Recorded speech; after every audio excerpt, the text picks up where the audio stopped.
Hello students, it is time to continue Ghost by Jason Reynolds. Today we are reading Chapter 2, World Record for the Fastest Tryout Ever. It starts on page 8. At first, I watched through the gate. I was gonna keep moving, but then I saw that there were other people down closer to the track, hanging out watching the practice, like moms and stuff. So I joined them. Well, I didn't sit with them because that would have been weird, but I grabbed a seat on one of the other benches. My school didn't have a track team, not that I would have tried out for it if it did. I was more into basketball. That was my sport, even though I had never really played. Sometimes on my walk home, I would stop at the court and see if I could get a pickup game, but no one ever picked me, mainly because the old heads didn't like running with kids my age. But I always had this feeling that if I could just get on, I'd be the next LeBron. But I never wanted to be the next whoever the most famous runner is. I never even thought about it. I looked in the world records book and it says some dude named Usain Bolt is the fastest, but I had never heard of him. My dad never watched running on TV. Are there even any famous runners? Like, seriously? I never heard of none. But judging from the way these kids were stretching and jumping around on the track, some of them probably had. Okay, let's get some high knees, the coach was commanding. He was short and bald, but I could tell that his baldy didn't come from all his hair falling out. He was one of those guys who shaved it. Actually, he was one of those guys who shaved all the hair on his face except his eyebrows, which wasn't a good look.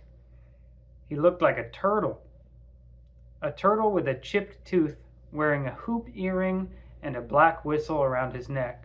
Up! Up! Up! There were boys and girls, around my age, everybody dressed in shorts and t-shirts, holding their arms out in front of them, doing a jump march kind of thing, slapping their knees to their hands. Come on, Sonny, it's only the second day of practice and you're already slacking, the coach barked at the tallest boy out there. He was holding a clipboard and smacked it against his leg. Get him up! I sat with my feet spread apart so I could spit the sunflower seed shells on the ground between them. The salt was making me so thirsty, but I just couldn't stop eating them. On the track, the high knee things were followed by jumping jacks and some warm-up laps around the track, which seemed like a really bad idea to me. I mean, why would you run to warm up? You'd be tired before it's even time to race. Duh. Then all the runners gathered around the turtle-faced coach. Listen up, he said. If you are on this track, you have either already been part of the defenders or you have been recruited to be part of the defenders. He was talking to them like they had just joined the army or something. I'm sure you all know what that means. But in case you don't, it means that you are part of one of the best youth teams in the city. We are the people the top high schools come to for talent. And if you go to a good high school and do well on a good team, guess what? You might even get to go to college for free. Don't nobody go to college for free to run no races, I thought to myself, spitting a shell out. I hate when they get stuck to your tongue and you got to do that spit flick thing. So annoying. A weird looking kid, I can't really explain what he looked like. Well, let me try. You know how I said Mr. Charles looks like James Brown if James Brown was white? Well, this kid looked like a white boy if a white boy was black. Wait, that doesn't make sense. Let me start over. His skin was white, like the color white, and his hair was light brown, but his face looked like a black person's. Like God forgot to put the brown in him. Wait, is that like Mr. Charles or not? Forget it. Anyway, the boy raised his hand. Yes, Lou, the coach said. Is it true that you ran in the Olympics? The kid asked. Is it true that you didn't? The coach shot back, playing him out. The boy called Lou stood there like he just got slapped in the face by one of Charlotte Lee's rubber ducks. Like he didn't know what to do. He stammered, not sure of what to say. Don't worry about what I've done. Worry about what you want to do. If you stick with me, I can get you there. The coach wiped spit from the corners of his mouth. Now, he said, looking at his roll sheet, let's see what we can do with you newbies.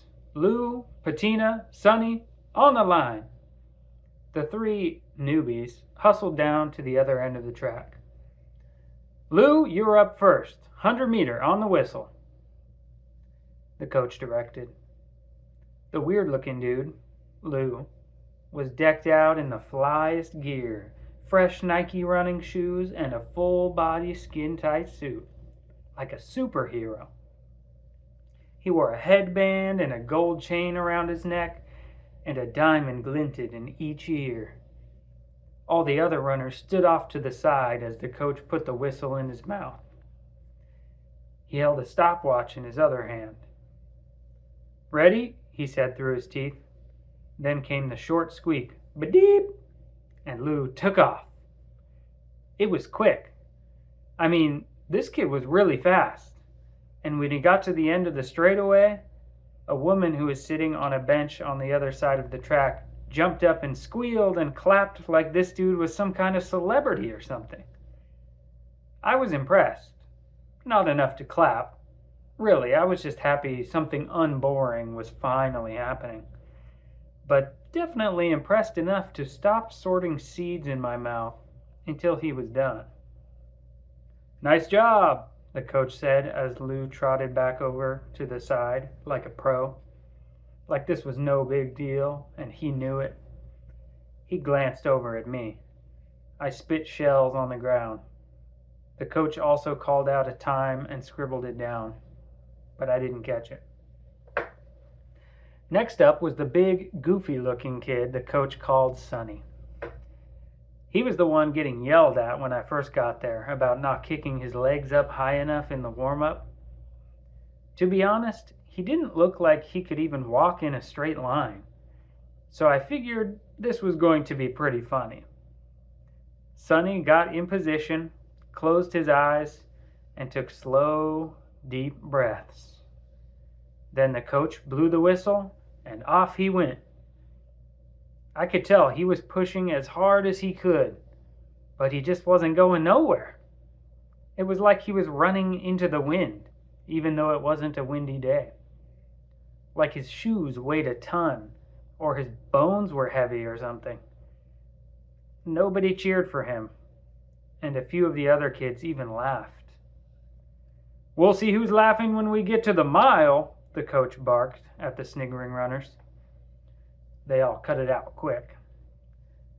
Sonny loped back over and joined the group, unfazed. He didn't even mind that he had run the slowest I had ever seen anyone run. His sprint was like a jog. My mother probably could have smoked him. Mr. Charles might have even burned him up, and he's like 1,000 years old. The coach gave Sonny a nod, then turned to the next person, a girl. Next up, Patina.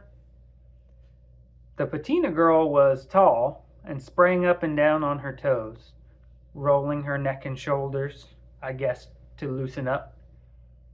Her hair was yanked back in a stubby ponytail with lots of frizz around the edges. When the coach blew the whistle, Patina broke out in a flash, zooming down the track, definitely faster than Sonny, but not quite as fast as Lou. Still, I was impressed. I mean, I don't know a whole bunch of girls who can run that fast. Actually, I don't really know a whole bunch of girls who run at all. They always be trying to be cute in school, but I ain't mad about that. Y'all vets better look out for this girl. She runs the 800 like it's a skip down the block, the coach said, giving Patina a high five.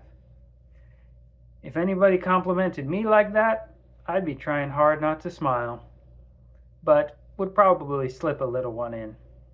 But she, Patina, she just kept it cool and got back in line like it was nothing. I could tell she was no joke. After Lou, Sonny, and Patina ran, the coach told all the other runners, the vets, to line up and show the newbies how it was done. So on and on it went, the whistle blowing, one by one, boys and girls on the line, sprinting down the straightaway, each of their times being recorded. Some were faster than others. Actually, most of the vets were pretty fast, but nobody was faster than the pretty boy, Lou. Nobody. And the coach kept saying stuff like, "Lou's still the one to beat," which was kind of pissing me off because, I don't know, it just made me think about this kid Brandon at school who always picked on me. Not even just me, though. He picked on a lot of people, and didn't nobody ever do nothing about it. They just said stupid stuff like, "Can't nobody beat him."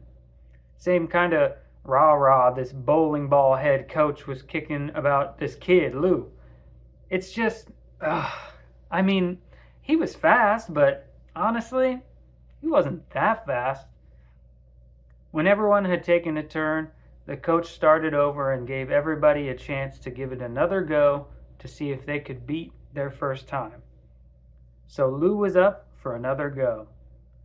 He did the same cocky swagger over to the starting line, did a few stretches, some jumps, and the lady on the other side of the track screamed again.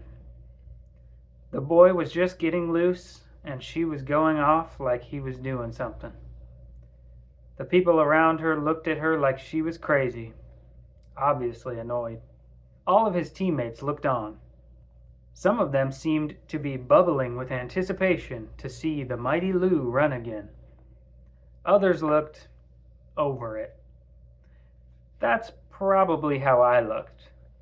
That's definitely how I felt. Over Lou, over Brandon, and over anybody else who thought they were unbeatable.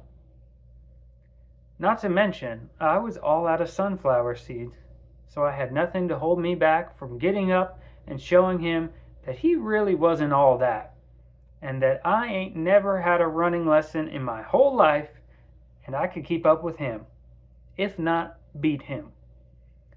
So, I stepped over all the sunflower seed shells that had piled up between my feet like a mountain of dead flies, and walked, not on the track, but just beside it, on the grass. I lined up with Lou, who had now dropped into his "on your mark" stance. I didn't need to do all that. I just needed to roll my jeans up, and tuck my laces in my high tops, and I was good to go. Coach Turtleface noticed me and called out, "Kid, what are you doing? Tryouts were last week." I didn't say nothing. The coach followed up with, "This is a private practice." I still didn't respond. I just started scrunching the sleeves in my t-shirt up to my shoulders. "Did you hear me?" the coach now asked, a little louder this time. He started walking toward me. The other kids were looking at me, like most kids did, like I was something else, like I wasn't one of them. But whatever. "Do you not understand what private means?" the coach jeered. I thought of a funny comeback, but kept it to myself. "Yeah, man, the track is for runners, not people who want to pretend like they're runners," Lou jabbed, now standing straight. He looked me up and down, then flashed an arrogant grin. Just blow the whistle, I finally called back to the coach. He stopped in his tracks and glared. Then he looked at Lou before continuing in my direction. He pointed his clipboard at me. Listen, you get one run, hear me? After this, I don't want to see you around here no more, he threatened. This is serious business, you understand? I gave him the whatever face and nodded. He pointed his stupid clipboard at me again, like I was scared of that. Please. Then, as the coach headed back to the finish line, Lou shook his head at me and growled, "Hope you ready to get smoked." This time, I said it, whatever, and gave him my best ice grill to make sure he knew he didn't scare me. And he didn't. We were just running, not fighting. So why should I be frightened by some milk-faced running boy? Now, back at the other end of the track, the coach yelled out, "On your mark!" Lou dropped down on all fours again. I just put my right foot forward. "Get set!" Lou put his butt in the air. I leaned in. Then, ba-deep! I wish I could tell you what I was thinking, but I can't. I probably wasn't thinking nothing, just moving. Man, were my legs going. I pumped and pushed, my ankles loose and wobbly in my sneakers, my jeans stiff and hot, the whole time seeing Lou out of the corner of my eye like a white blur. And then it was over. And everybody watching, all the other runners, clapped and hooted, pointing at us both. Some had their mouths open. Others just looked confused. The lady on the other side of the track, not a peep. But all the people around her were standing and cheering.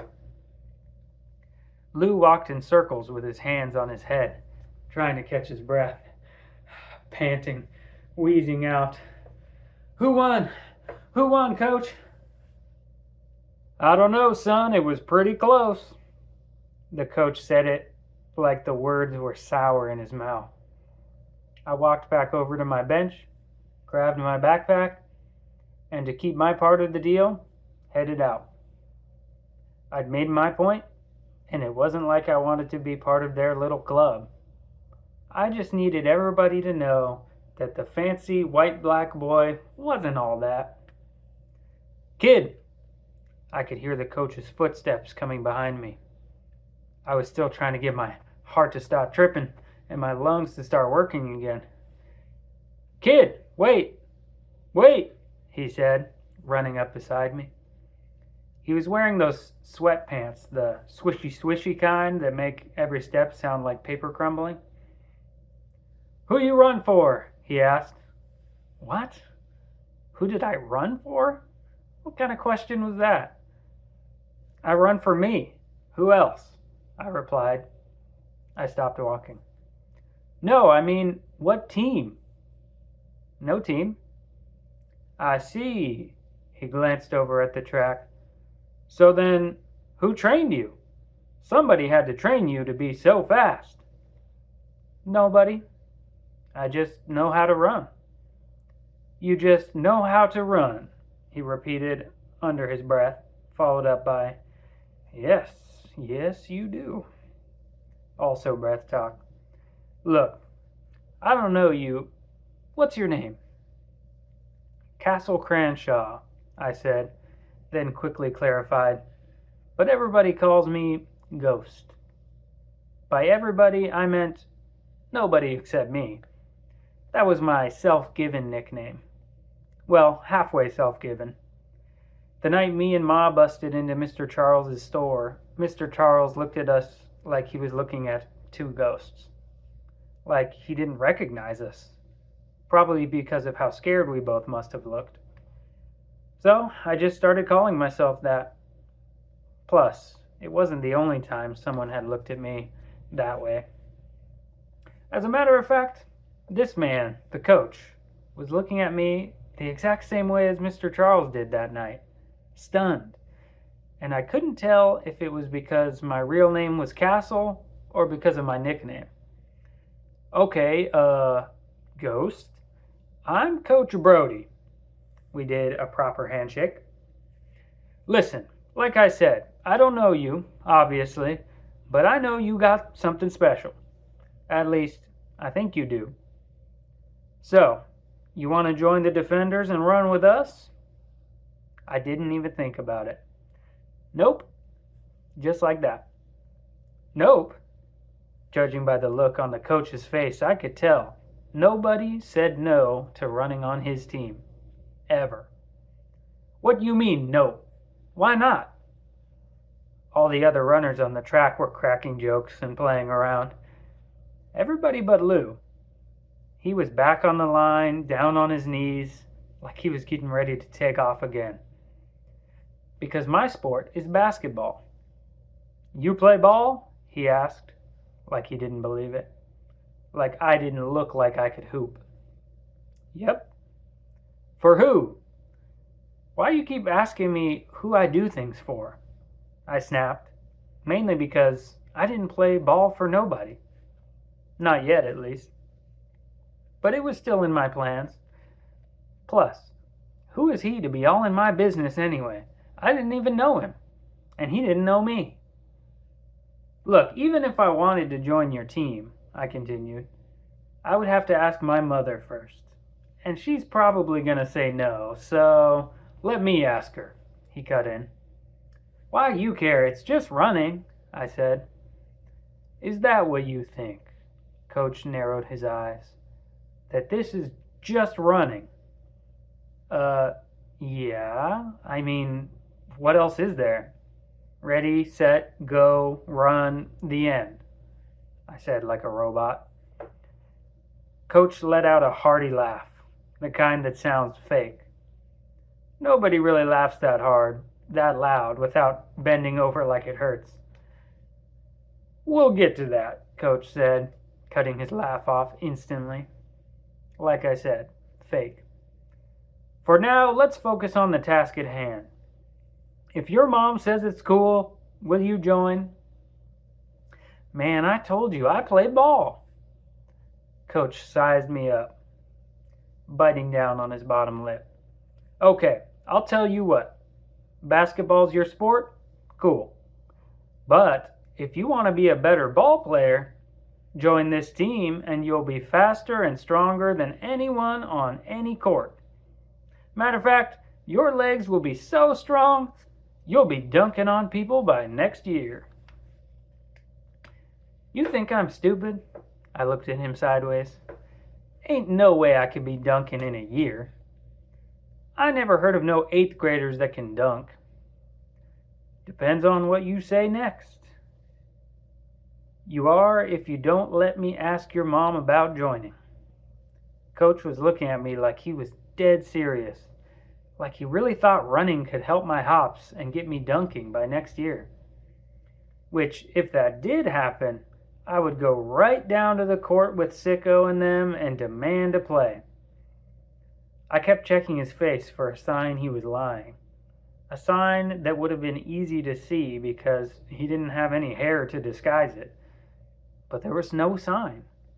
No lie. Man, I'm telling you, she ain't gonna say yes. Good enough, Coach nodded, a sure smirk on his face. Practice is almost over.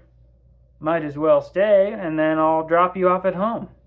I'll talk to her then. Cool? Not cool. Not really. I mean, track? And who was this man? I've seen those weird shows where psychos pose like coaches and stuff and get you caught up. And the next thing you know, my mother's in jail too for handling this dude. I didn't trust him. But on the other hand, I didn't really have anything else to do or nowhere else to be. So I figured it was worth scoping him out and seeing how he acted around all the other kids and their parents. I mean, I could always use the ride home, but I ain't no fool. After practice was done, everybody met up with the people waiting for them, family and friends or whatever. Coach spent a lot of time talking to all the moms and dads, mostly moms, especially of the vets. They all acted like they really, really knew each other. Like family. Hugs and all that. And that made me feel a little better about him, because moms don't trust nobody around their kids. So I agreed on the ride. Coach and I walked to his car, which I was surprised to see was a cab. "You stole a cab?" I asked. Well, he cleaned a bunch of stuff off the seat. Food bags, shoes, water bottles, sports drinks. The front of his car was a mess. He threw everything in the back. "No," Coach said, brushing crumbs on the floor so I could finally get in. "What makes you think that?" "Because you a coach," I said, holding my backpack in my lap. "So how you get one?" "I coach because I love it, but it don't pay the rent. Being a cab driver does." He started the car. "Then why would you love coaching? Seems like if being a cabbie gets you paid, that should be what you love." I explained what seemed obvious, looking out the window. Coach backed out of the parking space. "Wait," I said, "you're not going to make me pay for this ride home, are you? Because if you are, you can just let me out and I can walk." "Why would I make—" Coach started, then stopped. He sighed. "Just tell me where you live." Where I live. Where I live. When anyone ever asks me about where I live, I get weird, because people always treat you funny when they find out you stay in a certain kind of neighborhood. But I was used to people treating me funny. When your clothes are 2 sizes too big, and you got on no-name sneakers, and your mother cuts your hair, and it looks like your mother cuts your hair, you get used to people treating you funny. So what's one more person? Glass Manor, I said. "You know where that's at?" Coach didn't blink. "Yeah, I know where that is." We didn't really say too much in the car, just zipped from one side of the neighborhood to the other, from the good side to the other side. It was my first time ever in a cab. I was used to walking everywhere, unless I was going somewhere with my mom. Then it was on the bus. Coach talked on the phone most of the trip. Judging by what he was saying, what time he'd be home, checking to see if somebody named Tyrone had eaten yet, asking what was for dinner, made me think he was talking to his wife. I wondered what she looked like. Probably not too hot, since she married a man who looked like a chip-toothed turtle. Coach was saying something about gym shoes to the maybe wife on the phone when I noticed a woman walking in white scrubs, white sneakers, carrying a black leather purse big enough to fit the whole world in it, and her hair was cut like a boy's. I tapped on the coach's arm and told him to pull the cab over. "Hold on," he said to the person on the phone, then to me. "What?"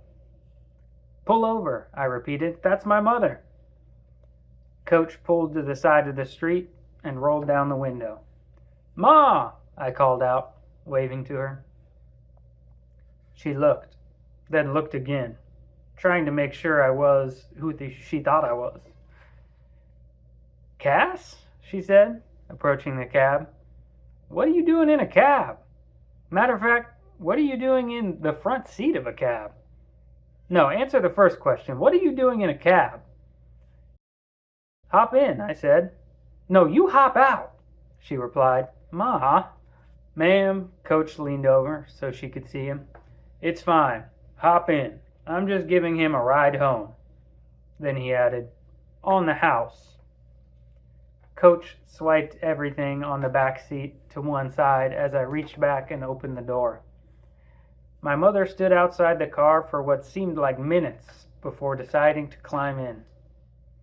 And even after she did, she kept the door open, one foot still on the sidewalk, so she could jump back out if she needed to.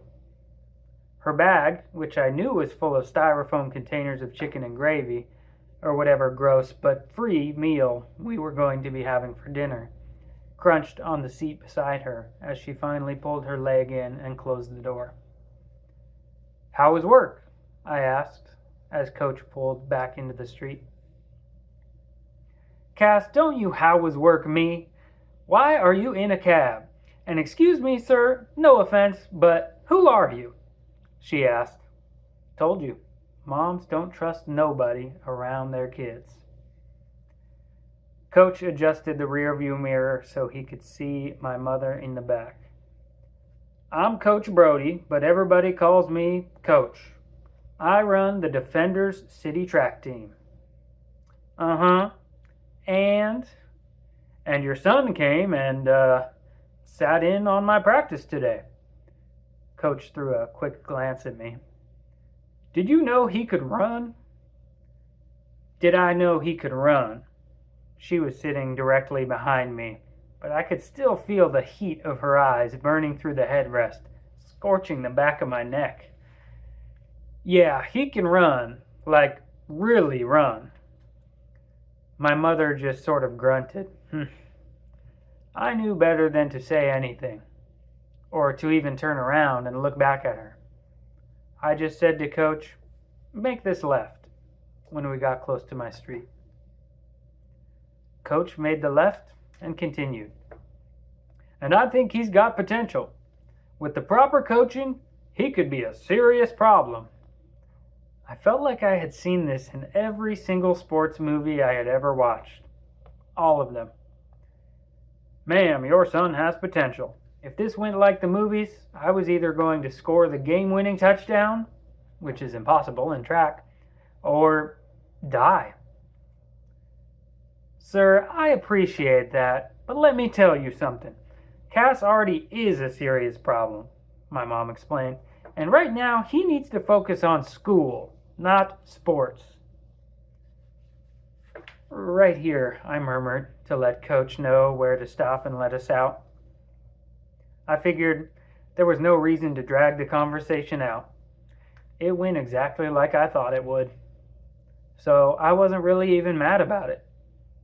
He cut his blinker on, pulled over, and put the car in park. Listen, Coach turned around to look my mother in the face. I totally get that. But what if I made you a deal? He went on. If he messes up in school, one time, he's off the team. One time? I squawked. One time. Coach held his hand out to my mother. I kept my eyes forward until I heard her exhale the breath of a long day. You're going to get him home every day? She asked. Yes. What about his homework? It'll be done. He sounded pretty confident for not even knowing me like that. Coach gave us both one of his cards. I put mine in my backpack while Ma gazed at hers, making sure everything was legit. Then she let out another big sigh. This time, probably the breath of a worried mom. Well, at least I know where he'll be after school, she gave in. And that was it. Just like that. For the first time in my whole life, I was on a team. Alright, that is the end of chapter 2. It sounds like Ghost is officially on the team now. Hopefully he can stay out of trouble in school so he can stay on the team. We'll see what happens next in chapter 3. Thank you for reading.